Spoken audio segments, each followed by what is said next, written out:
In 2017, I fell in love with a show filled with so much adventure, so much charm jam-packed into its first episode that put so many shows that I considered good to shame. And it was because of how well thought out the set pieces of the show were presented to me. In the show, there's a fat ass abyss in the middle of the main hub world city that's the gate to a vast unexplored labyrinth of monsters, hidden villages, treasures, and pretty much anything that would get someone who is interested in adventure like me a hard on to dive into the unknown. While experiencing this masterpiece of a show, I started to realize something about my tastes in stories and games in general. What I realized is that I'm a huge sucker for feeling immersed along with the characters, journeying with them, gathering information with them, learning about the mechanics of the unknown, and being taught hard lessons about how unforgiving foreign exploration could be. I bring up Made in Abyss not as a subject of the video, though I can chat about this absolute fucking banger all night.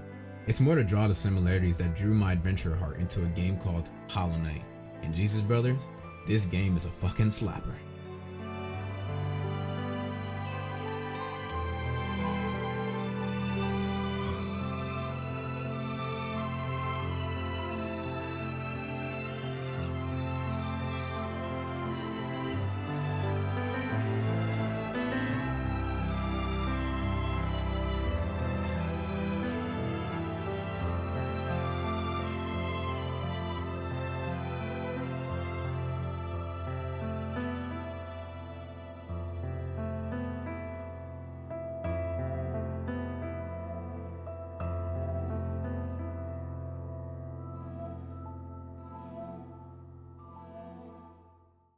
Hollow Knight is a Metroidvania, which by definition is supposed to be a 2D video game style in which gameplay is focused on considerably non-linear exploration, item retrieval, and proper usage of these items in order to fulfill the game's primary objective and achieve the desired outcome.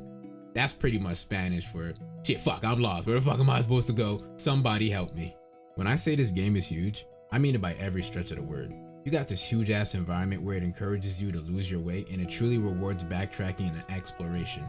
And you end up stumbling onto things you weren't looking for, and most of the time getting sidetracked and finding places you weren't even expecting to find. Like this one time where I got lost and stumbled onto this mantis village where you have to fight this boss with 3 mantis dudes just gangbanging you one after the other, but after you beat them, every enemy in the area just doesn't even attack you anymore. They're just like, shit, respect, you alright with me, man. And that's just the charm this game has. It just feels so seamless to me. For example, let's talk about our little cute protagonist. Everyone in this game has bomb-ass character voice lines, grunts, and text boxes that give them life and meaning in the area of hollowness. And main dude's just standing there silent as fuck. It makes me wonder what goes on in his mind throughout the game. Oh, I know what he's thinking. He's thinking, fuck these dudes. These dudes right here are garbage. Fuck them. I hate them. And I mean, since we're already on the topic of characters, I want to highlight how integral they are into making the game feel so fresh. Because this isn't your typical story game where they prompt you with cutscenes every 10 seconds as to what the fuck is going on. Because half the time in Hollow Knight, I don't even know what the fuck is going on, but every character still has something to say to add to the ambience. And ambience it has, bros. Don't even get me started on these fire ass beats. The music in the game was composed by this guy named Christopher Larkin. And I don't know about you guys, but this dude knows how to make video game music. Gameplay is the most important thing about games to make it fun, but music is definitely a huge Mondo plus. Every area in the game looks goddamn amazing on its own and has its own interesting layout, but the music and the overall sound design takes the immersion to a whole new level. Every single city or area has its own theme.